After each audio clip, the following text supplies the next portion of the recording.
ጤና ይስጥልኝ የተወደዳችሁና የተከበራችሁ የኢትዮኒውስ ቤተሰቦች እንደምናላችሁ ሰላምታችን በያላችሁበት ይድረስ።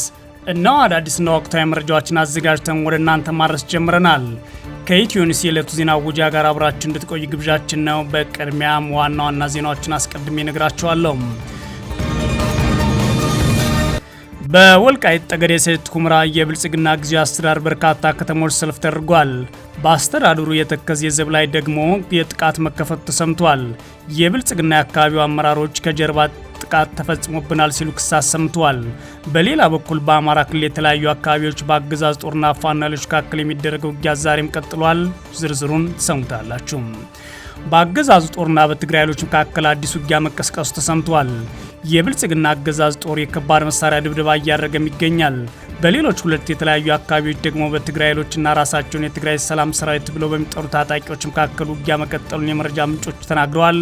ይህንንም ዝርዝሩን ትሰሙታላችሁ። ጀነራሉ ከመቀለ እንዳይወጡ መታገዳቸው ተሰማም። በስር ላይ የቆዩት የትግራይ ኃይሎች ጀነራል በዋስ የተለቀቁ ሲሆን ወታደራዊ ፍርድ ቤቱ የእንቅስቃሴ ገደብ ጥሎባቸዋል። ከእንቅስቃሴ ገደብ በተጨማሪ ማንኛውም ወታደራዊ እንቅስቃሴው ለጊዜው እንዳታደርጉ ማለት ታግደዋል። በዝርዝር ትሰሙታላችሁ። የተባበሩት መንግስታት ድርጅትና የአውሮፓ ህብረት በትግራይ እየተያየ ያለው ወታደራዊ ውጥረት እንዳሳሰባቸው አስታውቀዋል።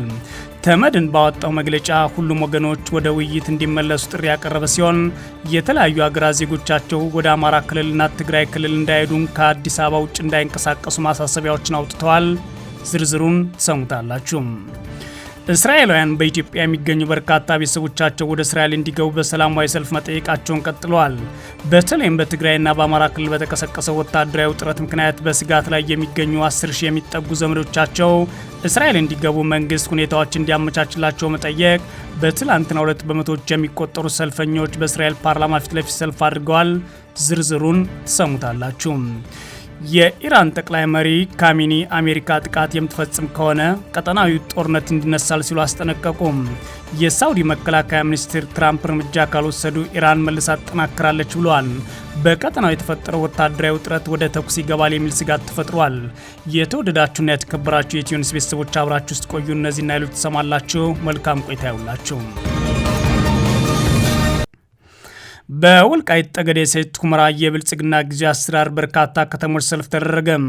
በአስተዳደሩ የተከዜ ዘብ ላይ ደግሞ ጥቃት መከፈቱ ተሰምቷል። የብልጽግና የአካባቢው አመራሮች ከጀርባችን ጥቃት ተፈጽሞብናል ብለዋል። በሌላ በኩል በአማራ ክልል የተለያዩ አካባቢዎች በአገዛዝ ጦርና ፋኖ ኃይሎች መካከል የሚደረገው ውጊያ ዛሬም ቀጥሏል። በዛሬው ዕለት ጥር 25 2018 ዓ.ም በወልቃይት ጠገዴ ሰቲት ሁመራ ጊዜያዊ የብልጽግና አስተዳደር የተለያዩ ከተሞች ሰልፎች መደረጋቸውን የተሰማው ሰላምን መደገፍና የህወሓት ወራን ማውገዝ ያለመ ነው የተባለለት ሰልፍ በሁመራ፣ ዳንሻ፣ ቤት ሞሎ፣ ማይካድራ፣ አዲረመጥ፣ ቃፍቲያና ሌሎች የአስተዳደሩ አካባቢዎች ተደርገዋል። በሰልፉ ላይ በተያዙ መልእክቶችና ባነሮች ላይ የሚያገዛዙ ጠቅላይ ሚኒስትር አብይ አህመድ፣ ምክትላቸው አቶ ተመስገን ጥሩነህና የአማራ ክልል የብልጽግና ርዕሰ መስተዳድር አረጋ ከበደ ድጋፍ ቀርቦላቸዋል። በተጨማሪም በሰልፉ ላይ ከመከላከያ ጎን እንቆማለን የሚሉ መልእክቶችም ተስተጋብተዋል። እነዚህ መልእክቶች ተከትሎ የአማራ ህዝብ ሙሉ ጦሩን አስገብቶ ለሚጨፈጭፈው አገዛዝና መከላከያ ድጋፍ ማቅረብ ተገቢ አይደለም በሚል ብዙዎች በማህበራዊ ሚዲያዎች ተቃውሟቸውን አቅርበዋል። የወልቃይት ጠገዴ ሰቲት ሁመራ ጊዜያዊ የብልጽግና አስተዳደር ምክትል አስተዳዳሪና ሰላምና ጸጥታ መምሪያ ኃላፊ ኮሎኔል ደመቀ ዘውዱ በሁመራ በተደረገው ሰልፍ ላይ ተገኝተው ሰላማዊ ሰልፉ ሰላም በመደገፍ ጦርነትን የማውገዝ ዓላማ ያለው ነው ካሉ በኋላ ከፌዴራል መንግስት ጎን ቆማለን ሲሉ ተናግረዋል። ደመቀ ዘውዱ ህወሓት የጦርነት ትንኮሳውን ሊያቆም ይገባል፣ ወልቃይት ጠገዴ ሰቲት ሁመራ ለዳግም ባርነት አይወድቅም ሲሉም ነው የተደመጡት። ኮሎኔል ደመቀ አክለውም የተከዜ ዘብ ኃይል ለሚመጣ አካል በተጠንቀቅ ላይ ይገኛል ሲሉ አስታውቀዋል። የአስተዳደሩ የብልጽግና አስተዳዳሪ አቶ አሸተ ደምለው በኩላቸው ትግላችን በየትኛውም ኃይል ሊቀለበስ የማይችል ነው ሲሉ አስታውቀዋል። አቶ አሸተ ህወሓት ስለ ብሔረሰቦች መብት ጠበቃነቱን አበክሮ እየተናገረ በተግባር ግን የወልቃይት ጠገዴ ህዝብ የማንነት ትግል ሲደፈጥጥ የኖረ ድርጅት ነው ሲሉ ወንጅለዋል። የብልጽግናው አስተዳዳሪ አክለውም ለፕሪቶሪያ ስምምነት ተግባራዊነት በሙሉ ቁርጠኝነት የበኩላችን ኃላፊነት እንወጣለን ብለዋል። ትግላችን ይፈተን ይሆናል እንጂ አይሸነፍም ያሉት አቶ አሸተ ደምለው አሁን ላይ ትግላችን ወደ ጠላታችን ነው ሲሉ አስታውቀዋል። በሌላ በኩል በዛሬው ዕለት ሰልፎች ባስተናገደው በወልቃይት ጠገዴ ሰቲት ሁመራ የብልጽግና ጊዜያዊ አስተዳደር ስር በተቋቋመው የተከዜ ዘብ ላይ ጥቃት መከፈቱ ተሰምቷል። በጥቃቱ በርካቶች መጎዳታቸውን ነው የመረጃ ምንጮች የተናገሩት። የአማራ ፋኖ ብሔራዊ ኃይል በላይ ዘለቀ እዝ 4ኛ ኮር በበኩሉ ጥር 25 2018 ዓ.ም ከንጋቱ 11 ሰዓት ጀምሮ በሰቲት ሁመራ ዞን ጠገዴ ወረዳ ላይ እምባጋላይ አካባቢ ድንገተኛ ጥቃት መክፈቱን አስታውቋል። በዚህ ድንገተኛ ጥቃት ከ25 በላይ የአገዛዝ ጦር አባላት ሲገደሉ 14 ደግሞ ቆስለዋል ነው ያለው አፋባ በላይ ዘለቀ እዝ። የፋኖ ኃይሎች በከፈቱት በዚህ ውጊያ ከተጎዱት የአገዛዝ ጦር አባላት በተጨማሪ የተማረኩ አሉ ሲል ማስታውቋል። የፋኖ ኃይሎች የከፈቱት ጥቃት ተከትሎ ታዲያ ወልቃይት ጠገዴ ሰቲት ሁመራ አስተራር የብልጽግና አመራሮች ከጀርባችን ጥቃት ተከፍቶብናል ሲሉም ድርጊቱን አውግዘው ተኩስ እንደተከፈተባቸው በይፋ አረጋግጠዋል። በተመሳይ በአማራ ክልል የተለያዩ አካባቢዎች በአገዛዝ ጦርና ፋኖ ኃይሎች መካከል የሚደረገው ውጊያ ዛሬም ቀጥሏል። በዛሬው ዕለት ጥር 25 2018 ዓ.ም በምዕራብ ጎንደር ዞን ቋራ ወረዳ የፋኖ ኃይሎች በከፈቱት የደፈጣ ውጊያ በርካታ የአገዛዝ ጦር አባላት መጎዳታቸውን የታወቀው የአማራ ፋኖ ብሔራዊ ንቅናቄ በላይ ዘለቀ ህዝብ በቋራ ወረዳ ጥቃት ማድረሱን አረጋግጦ ጥቃቱ የተከፈተው የአገዛዝ ጦር በቋራ በሙርና ፋርሾ አካባቢ ነው ሲል አስታውቋል። በክልሉ ሰሜን ሸዋ ዞን መራቤቴ ቀጠና ለሰዓታት የዘለቀ ውጊያ መደረጉን የፋኖ የመረጃ ምንጮች በተጨማሪነት ለኢትዮ ኒውስ ተናግረዋል። ጥር 24 2018 ዓ.ም ሬማ ከተማ አቅራቢያ መጅት አካባቢ በአገዛዝ ጦርና አየር ወለድ ክፍለ ጦርና በፋኖ ኃይሎች መካከል በተደረገ ውጊያ የፋኖ ኃይሎች ድል አድርገዋል ነው ያሉት የመረጃ ምንጮቻችን ለኢትዮ ኒውስ ሲናገሩ።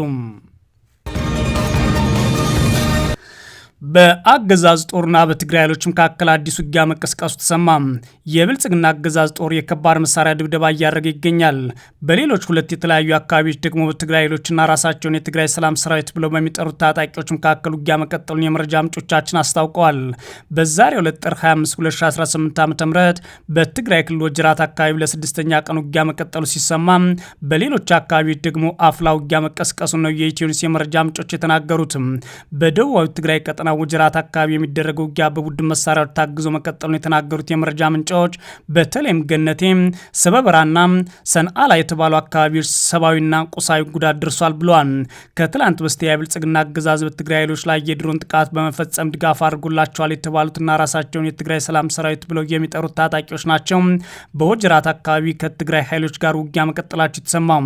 ታጣቂዎቹ ከገነቴ፣ ሰበበራና ሰንአላ አካባቢዎች ወደ ገረብ አገው አካባቢ ለመውጣት የሚያደርጉትን ውጊያ ቀጥለዋል ያሉት የመረጃ ምንጮች ታጣቂዎቹ ላለፉት ተከታታይ ቀናት በገረብ አገው በኩል ወደ መሆኒ መስመር ለመውጣት ያደረጉት እንቅስቃሴ ግን አልተሳካላቸውም ሲሉ ነግረውናል። በወጀራት ቀጠና በቀጠለው ውጊያ የትግራይ ኃይሎች የቡድን መሳሪያዎች እየተጠቀሙ መሆኑንም አክለው ተናግረዋል። በዛሬው ዕለት የትግራይ ሰላም ሰራዊት አባላት ናቸው የተባሉ ታጣቂዎች በዋግምራ በኩል ወደ ኮረም አቅጣጫ አዲስ የውጊያ ግንባር መክፈታቸውን የአካባቢው የኢትዮ ኒውስ የመረጃ ምንጮች ተናግረዋል። ታጣቂዎቹ ዛሬ ጥር 25 2018 በኮረም ቀጠና ዛታ ወረዳ ዳራ የተባለ አካባቢ ከጠዋት ጀምሮ ተኩስ መክፈታቸውን ነው የመረጃ ምንጮቻችን አክለው የተናገሩትም። ሆኖም በአካባቢው በተቀሰቀሰው አዲስ ውጊያ የደረሰው ጉዳት ለማወቅ አልተቻለም። ይህ በእንዲህ እንዳለ ደግሞ የብልጽግና አገዛዝ ከአፋር አቅጣጫ በከባድ መሳሪያ የታገዘ ተኩስ መክፈቱ ተሰምቷል። የአገዛዝ ጦር ከአፋር ክልል ከለአ ከተባለ አካባቢ በመሆን ወደ ቢሶበር አቅጣጫ በተደጋጋሚ የከባድ መሳሪያ ተኩስ የከፈተው ከትላንት ምሽት ጀምሮ ነው ያሉት እና ከራያ አካባቢ ሁኔታውን የተከታተሉ የኢትዮ ኒውስ የመረጃ ምንጮች ናቸው። ቢሶበር በትግራይ አማራና አፋር ክልሎች በቅርበት የሚያገናኝ አካባቢ መሆኑን የገለጹት የመረጃ ምንጮች በዚህ አካባቢ በአገዛዙ መከላከያና የትግራይ ኃይሎች መካከል ከባድ ውጊያ አለ ሲሉ ተናግረዋል። በአካባቢ ባለው ውጊያ በሁለቱ ወገኖች በኩል የቡድን መሳሪያዎች ተኩስ እንደሚሰማ የተናገሩት የመረጃ ምንጮች በተለይም የአገዛዙ መከላከያ ከአፋር በኩል ከለአ ከተባለ አካባቢ የከባድ መሳሪያ ድብደባ እያደረገ ይገኛል ብለዋል። በራያና ኮረም ቀጠና ኮማንድ ፖስት በሚል በኮረምና አላማጣ የነበረው የአገዛዙ ጦር ጥር 21 2018 ዓመተ ምህረት አካባቢውን ለቆ መውጣቱ የሚታወስ ሲሆን ጦሩ ለቆ ለመውጣቱ ከበባ ተደርጎብኝ ነው ቢልም በወቅቱ በአካባቢው ምንም አይነት የተኩስ ድምፅ እንዳልነበር የመረጃ ምንጮቻችን ማስታወቃቸው መዘገባቸው ይታወሳል። የአገዛዙ መከላከያ ከአፋር በኩል ወደ ቢሶበር በከባድ መሳሪያ ታግዞ የከፈተው ውጊያ ምናልባትም በራያ በኩል ወደ አላማጣ ለመመለስ ሊሆን ይችላል ሲሉ የመረጃ ምንጮቻችን ተናግረዋል። በሌላ በኩል ከቀናት በኋላ ውጊያ መቆሙ በተሰማበትና በትናንትናው ዕለት የትግራይ ኃይሎች ከአካባቢው እየወጡ ነው በተባለበት የጠለምት ቀጠና ዛሬ ሌሊትና ጠዋት አካባቢ ዲማ ከተማ ዙሪያ ውጊያ እንደነበረ ከአካባቢው የወጡ መረጃዎች ጠቁመዋል። ሆኖም ኢትዮ ኒውስ መረጃውን ከአካባቢ ነዋሪዎች ለማረጋገጥ ያደረገችው ጥረት ለጊዜው አልተሳካም። የትግራይ ክልል ጊዜያዊ አስተዳደር ፕሬዝዳንት ሌተናል ጄኔራል ታደሰ ወረደ በጠለምት ቀጠና የተንቀሳቀሰው ጦራቸው ወደ ኋላ እንዲመለስ ይደረጋል ሲሉ በይፋ መናገራቸው መዘገባችን ይታወሳል። ጄኔራሉ ከመቀለ እንዳይወጡ መታገዳቸው ሰማም። በስር ላይ የቆዩት የትግራይ ኃይሎች ጄኔራል በዋስ የተለቀቁ ሲሆን ወታደራዊ ፍርድ ቤቱ የእንቅስቃሴ ገደብ ጥሎባቸዋል። ብርጋዴር ጄኔራል ጉሽ ገብሬ ከትግራይ ወታደራዊ አመራሮች አንዱ ሲሆን ባለፉት ሳምንታት በቁጥጥር ስር ውለው ነበር። የክልሉ ሰላምና ደህንነት ቢሮ በቁጥጥር ስር ያዋላቸውን ብርጋዴር ጄኔራል ጉሽ ገብሬ የደረሱበት አልታወቀም ተብሎ ብዙዎች ሲያነጋግር የነበረ ሲሆን በኋላ ላይ ከቤተሰቦቻቸው ጋር ሲገናኙ በቢቢሲ መታየታቸው ይታወሳል። የክልሉ ሰላምና ደህንነት ቢሮ በወታደራዊ ፍርድ ቤት ያቀረባቸው ጄኔራል ጉሽ ገብሬን በሶስት ጉዳዮች ጠርጥሬያቸዋለሁ ብሎ የነበረ ቢሆንም በዋናነት ደግሞ የትግራይ ሰራዊትን ለማፍረስ መንቀሳቀስና ከጠላት ብልጽግና ጋር መስራት ወይም መመሳጠር የሚሉበት ይገኝበታል። ሁለት ዙር ቀጠሮ ተሰጧቸው በወታደራዊ ችሎት ክሳቸው የታየላቸው ጄኔራል ጉሽ ገብሬ በዛሬው ዕለት እንደተለቀቁ የመረጃ ምንጮች ለኢትዮ ኒውስ አስታውቀዋል። ጉዳዩን በቅርበት የሚከታተሉት የመረጃ ምንጮች ጄኔራሉ ዛሬ 9 ሰዓት ላይ የተፈቱ ሲሆን ወታደራዊ ፍርድ ቤቱ ባሳለፈው የዋስትና መብት ምክንያት ተፈተዋል ብለዋል። ጄኔራሉ በ60 ሺህ ብር ዋስትና መለቀቃቸውን የተናገሩት የመረጃ ምንጮቻችን ፍርድ ቤቱ ግን ገደቦችን ጥሎባቸዋል ብለዋል። ገደቦቹ መካከል አንዱና የእንቅስቃሴ ገደብ ሲሆን ከትግራይ ክልል መዲና መቀለ ውጭ እንዳይንቀሳቀሱ ታግደዋል ያሉት የመረጃ ምንጮቻችን በተጨማሪ ምንም አይነት ወታደራዊ ስራ እንቅስቃሴ ላይ እንዳይሳተፉ በጊዜያዊነት ገደብ ተጥሎባቸዋል ተብሏል። በትግራይ ክልል የተፈጠረውን ፖለቲካዊ ወታደራዊ ውጥረት ተከትሎ በሰራዊት አመራሮችና ፖለቲከኞች መካከል የተፈጠረው ልዩነት ብዙዎች እርስ በራሳቸው ወደ ግጭት እንዲያመሩ አድርጓቸው ነበር። በሀሳብ ሲጋጩ ከነበሩት መካከልና በወታደራዊ ስራዎችና በሌሎች ጉዳዮች ላይ እውቅና ከነበራቸው አንዱ ብርጋዴር ጄኔራል ጉሽ ገብረ በመቀለ ከተማ ተይዘው ታስረው ብዙዎችን ሲያነጋግሩ የቆየ ጉዳይ ሆኖ ነበር።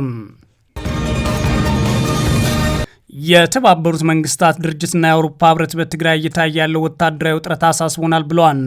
ተመድና ባወጣው መግለጫ ሁለቱ ወገኖች ወደ ውይይት እንዲመለሱ ጥሪ ያቀረበ ሲሆን የተለያዩ ሀገራት ዜጎችም ወደ አማራና ትግራይ ክልሎች እንዳይሄዱ ከአዲስ አበባ ውጭ እንዳይንቀሳቀሱ አሳስበዋል። በትግራይ ክልል ወታደራዊ ውጥረት እየጨመረ መምጣት ተከትሎ ዓለም አቀፍ ተቋማት ሁሉም ወገኖች ራሳቸውን እንዲገዙ የሰላም ስምምነቶች እንዲያከብሩና ልዩነቶቻቸውን በውይይት በመፍታት ዳግም ወደ ግጭት እንዳይገቡ ጥረት እንዲያደርጉ እያሳሰቡ ይገኛሉ። የተባበሩት መንግስታት ድርጅት ዋና ጸሐፊ አንቶኒዮ ጉተሬዝ በሰሜን ኢትዮጵያ ዳግም ያገረሸው ግጭት የጸጥታ ሁኔታውን እያባባሰው መሆኑን በቅርበት እየተከታተል እንገኛለን ብለዋል። ዋና ጸሐፊው በምክትል ቃል አቀባያቸው ፍርሃን ሀቅ በኩል ባወጡት መግለጫ አሁን ያለው ሁኔታ ከፕሪቶሪያ ሰላም ስምምነት በኋላ የተገኙ ድሎችን ወደ ኋላ የመመለስ ስጋት እንዳለው በማስጠንቀቅ ሁሉም ወገኖች እምነትን ለመገንባትና ለሰላማዊ መፍትሄ እንዲሰሩ ጥሪ አቅርበዋል። ዋና ጸሐፊው ግጭቱ በንጹሐን ዜጎች ላይ ሊያደርስ የሚችለው ጉዳትና ወደ ሰፊ ጦርነት የመቀየር እድሉ በእጅጉ አሳስቧቸዋል ያለው መግለጫው የሰላም ስምምነቶች ሙሉ በሙሉ በተግባርና ሰላምን ለማጠናከር ከአፍሪካ ህብረትና መሰል ቀጠና አጋሮች ጋር መስራት አስፈላጊ መሆኑን ጉተሬዝ አጽንኦት ሰጥተዋል ብሏል። በተመሳሳይ የአውሮፓ ህብረት በዲፕሎማሲያዊ አገልግሎቱ በኩል ቅዳሜ ዕለት ባወጣው መግለጫ በሰሜን ኢትዮጵያ ወታደራዊ ግጭቶችና ፍጥጫዎች እንዳሳሰቡት መግለጹ መዘገባችን ይታወሳል። ህብረቱ በተለይም በንጹሃንና በቀጠናው መረጋጋት ላይ ከባድ መዘዝ ሊያስከትል የሚችል ዳግም ግጭት ለማስወገድ በአስቸኳይ ውጥረቶቹ እንዲረግቡ ማድረግ ግድ ነው ብሎ ነበር። የፕሪቶሪያው ሰላም ስምምነት ልዩነቶች በውይይት ለመፍታት አስፈላጊው ማዕቀፍ መሆኑን የጠቀሰው የአውሮፓ ህብረት ስምምነቱ ሙሉ በሙሉ ተግባራዊ እንዲሆን መተማመን ለመገንባት የሚደረጉ ጥረቶች ለመደገፍ ዝግጁ ነኝ ብሎ ነበር። የተለያዩ ሀገራት ዜጎች ወደ ኢትዮጵያ የሚያደርጓቸውን ጉዞዎች እንዲሰርዙ ወይም ጥንቃቄ እንዲያደርጉ ደግሞ ሀገራት እየጠየቁ ይገኛሉ። በተለይም እንግሊዝና ካናዳ ባወጧቸው የጉዞ ማስጠንቀቂያዎች ላይ ዜጎቻቸው ከአዲስ አበባ ውጭ ወደ አማራ ክልል፣ ትግራይ ክልል፣ ቤንሻንጉል ክልል፣ ጋምቤላ ክልል እንዲሁም ኦሮሚያና ሌሎች ክልሎች እንዳይሄዱ አስጠንቅቀዋል። እንግሊዝና ካናዳ በእነዚህ አካባቢዎች ግጭት ተስፋፋል ብለው እንደሚያምኑና ከቁጥጥር ውጭ የሚሆኑ ክስተቶች ስለሚኖሩ ዜጎች ከቻላችሁ እንዳትንቀሳቀሱ ካለዛም ደግሞ ከአዲስ አበባ ውጭ እንዳትወጡ ብለዋል። በኢትዮጵያ ያለው ሁኔታ በግልጽ ወደ ጦርነት እያመራ ሲሆን የአፍሪካ ህብረትና ሌሎች ተቋማት ላሳሰቧቸው እና ላቀረቧቸው ጥያቄዎች በተመለከተ የብልጽግናው አገዛዝ እስካሁን ድረስ ምላሽ አልሰጠም። እስራኤላውያን በኢትዮጵያ የሚገኙ በርካታ ቤተሰቦቻቸው ወደ እስራኤል እንዲገቡ በሰላማዊ ሰልፍ መጠየቃቸውን ቀጥለዋል። በትግራይ ክልል በተቀሰቀሰ ወታደራዊ ውጥረት ምክንያት በስጋት ላይ የሚገኙ ወደ 10 ሺህ የሚጠጉ ዘመዶቻቸው እስራኤል እንዲገቡ መንግስት ሁኔታዎች እንዲያመቻችላቸው መጠየቅ በትላንትናው ዕለት በመቶዎች የሚቆጠሩ ሰልፈኞች በእስራኤል ፓርላማ ፊት ለፊት ተሰልፈዋል። ሰልፈኞቹ የእስራኤል መንግስት ከኢትዮጵያ የሚደረገውን የዜጎችን ማዘዋወር ማቆሙና ለሂደቱ የሚመደቡን በጀት ማቋረጡን ገልጸዋል። በኢትዮጵያ የሚገኙ የስደተኞች የሚረዳው ፓወር ፎር አሊያህ የተባለው ድርጅት ባወጣው መግለጫ መሪዎች በኢትዮጵያ ባለው ግጭት ሳቢያ ሁኔታዎች እየተባሰ የመጣ ወገኖች ወደ እስራኤል ለማምጣት በአስቸኳይ በጀት እንዲመድቡ ጠይቀዋል። እንደ ድርጅቱ ግምት ከተለያዩ የእስራኤል ከተሞች የመጡና አብዛኛዎቹ የኢትዮጵያ ተወላጅ የሆኑ ወደ 2000 የሚጠጉ ሰዎች በሰልፍ ላይ ተገኝተዋል። ሰልፈኞቹ በኢትዮጵያ የሚገኙ ቤተሰቦቻቸው ለዓመታት ለመዘዋወር ሲጠባበቁ መቆየታቸውን ገልጸዋል። ይህ ተቃውሞ በ19ኛው ክፍለ ዘመን በተለያዩ ጫናዎች ወደ ክርስትና የተቀየሩና ፈላሽ ሙራ በመባል የሚታወቁ የቤተ እስራኤላውያን ዘር የሆኑ ወገኖች ወደ እስራኤል ለማስገባት ለዓመታት ሲደረግ የቆየው ጥረት አካል ነው። አንዳንዶች ፈላሽ ሙራ የሚለውን ስያሜ ላድሎ የሚውል ነው ብለው ይቃወሙታል ይላል ዘገባው። እስራኤል በ1970ዎቹና 80ዎቹ ቤተ እስራኤል በመባል የሚታወቁትን ጥንታውያን የአይሁድ ማህበረሰብ አባላት ስታስወጣ እነዚህ ወገኖች በኢትዮጵያ ቀርተው ነበር። በ1984 በእስራኤል የሚኖሩ የኢትዮጵያ ተወላጆች በኢትዮጵያ የቀሩ ዘመዶቻቸው እንዲገቡ ግፊት ማድረግ መጀመራቸውም ይነገራል። በጎርጎሮሳውያኑ 2000ዎች ወዲህ በመመለሻ ህግ መሰረት ወደ እስራኤል ለመግባት ብቁ ያልሆኑ 25,000 የሚጠጉ የማህበረሰብ አባላት ኦርቶዶክስ የአይሁድ እምነትን ለመቀበል በሚል ቅድመ ሁኔታ በመንግስት ልዩ ትእዛዝ ወደ እስራኤል ገብተዋል በማለት የዘገበው አዲስ ስታንዳርድ ነው። የኢራን ጠቅላይ መሪ ካሚኒ አሜሪካ ጥቃት የምትፈጽም ከሆነ ቀጠናዊ ጦርነት ይነሳል አሉ።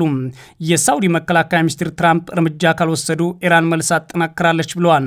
በመካከለኛው ምስራቅ የሚገኘው ኃይሏን እያጠናከረች ካለችው አሜሪካ ጋር የተፋጠጡት የኢራን ጠቅላይ መሪ አያቶላህ አሊ ካሚኒ ዋሽንግተን ቴህራን ላይ የምትፈጽመውን ማንኛውም ጥቃት ቀጠናዊ ጦርነት እንደሚያነሳሳ አስጠንቅቀዋል። ካሚኒ አሜሪካኖቹ ጦርነት ከጀመሩ በዚህ ጊዜ የሚነሳው ቀጠናዊ ጦርነት እንደሚሆን ማወቅ አለባቸው ሲሉ መናገራቸውን ከሀገሪቱ መንግስት ጋር ግንኙነት ያለው ታስኒም የዜና ወኪል ዘግቧል። የአሜሪካ ፕሬዝዳንት ዶናልድ ትራምፕ ኢራን ቁም ነገር ያለው ውይይት ላይ እንደሆነችና የውይይት ተቀባይነት ያለው ውጤት እንደሚደርስ ተስፋ ማድረጋቸውን ገልጸው ነበር። የኢራን ውጭ ጉዳይ ሚኒስትር አባስ አራንጊቼ በኩላቸው በቴህራን የኒውክሌር መርሃ ግብር ላይ ስምምነት ላይ መድረስ እንደምንችል እርግጠኛ ነን ሲሉ ለሲኤንኤን ተናግረዋል። ፕሬዝዳንት ትራምፕ የኢራን ኒውክሌር የማበልጸግ ፍላጎትና ጸረ መንግስት ተቃዋሞች ላይ በወሰደቻቸው በሺዎች የሚቆጠሩ ሰዎች የገደለ እርምጃዎች ምክንያት በማድረግ ጣልቃ እንደሚገቡ በግልጽ ዝተዋል። የኢራን ውጭ ጉዳይ ሚኒስትር አራንጊቼ እንዳለመታደል ሆኖ አሜሪካ እንደ ተደራዳሪ አጋር ለማየት ያለን እምነት አጥናል ብለዋል። ሆኖም በቀጠናው ባሉ ወዳጅ ሀገራት በኩል የሚደረገው የመልእክት ልውውጥ ከዋሽንግተን ጋር ፍራሚያ ንግግር እንዲኖር እያመቻቸ መሆኑን አክለዋል። የኢራን ከፍተኛ የደህንነት ባለስልጣን አሊ ላሪዳኒ የድርድር ማዕቀፍ የማዘጋጀት ሂደት ለውጥ እየታየበት እንደሆነ ገልጸው ነበር። በቀጠናው የሚገኙ ኃይሏን እያጠናከረች ያለችው አሜሪካ የዩኤስ አብርሃም ሊንከን የተሰኘውን የአውሮፕላን ተሸካሚ መርከብ ወደ አካባቢው ልካለች። ባለፈው ሳምንት ደግሞ የአሜሪካ ማዕከላዊ እዝ በአረቢያ ባህር ላይ እየተንቀሳቀሰ መሆኑን አስታውቋል። የኢራን ጠቅላይ መሪ አሊ ካሜኒ ትራምፕ በየጊዜው መርከቦችን አመጣለሁ ይላል፣ የኢራን ህዝብ እነዚህን ነገሮች አይፈራም ይላሉ። ኢራን ታዲያ ከዓለም ወሳኝ የመርከብ መተላለፊያዎች አንዱ በሆነው ሆርሙዝ ወሽመጥ ላይ ከውርለት አንስቶ ለ2 ቀናት የሚቆይና ተኩስን የሚያካትት የባህር ላይ ልምምድ ማድረግ እንደምትጀምር ሲጠበቅም ነበር።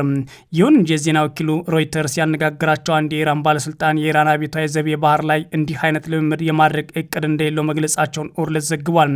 በሌላ በኩል የዓለም ገበያ ላይ ከሚቀርበው ነዳጅ ውስጥ 1/5 የሚሆነው የሚተላለፈው ኢራን በምትቆጣጠረው የሆርሙዝ ወሽመጥ በኩል ነው። ቴህራን ከዚህ ቀደም ጥቃት የሚሰነዘርባት ከሆነ ወሽመጡን ዘጋለሁ ብላ በመዛቷ በዓለም የነዳጅ ገበያ ላይም ስጋት ፈጥሯል። ይህ ሁሉ እየሆነ ባለበት ሁኔታ ታዲያ የሳውዲ አረቢያ መከላከያ ሚኒስትር ፕሬዝዳንት ዶናልድ ትራምፕ እንደዛቱት በኢራን ላይ ወታደራዊ እርምጃ የማይወስድ ከሆነ ኢራን የበለጠ ትጠናከራለች ብለዋል መባሉ እያነጋገረ ይገኛል።